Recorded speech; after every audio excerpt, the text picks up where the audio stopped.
welcome back to Smashing Destruction with me, Jeff, and my brother Steve. I'm here to explain to you kind of what you're going to need for this next kind of project of making a slingshot out of a pizza cutter. So come on in.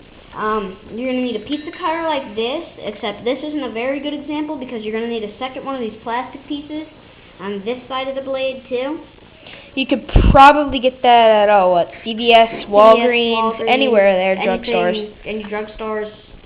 Cheapo one at Price Chopper, Stop and Shop. Alright, next you're going to need 2 small paper clips like this, and something that has a small screwdriver in it. That's the materials you're going to need, plus 2 rubber bands, which I can't find right now, but I will find them. And we are not building it right now because we do not have the right pizza cutter, so we have to go out and buy one that has one right here.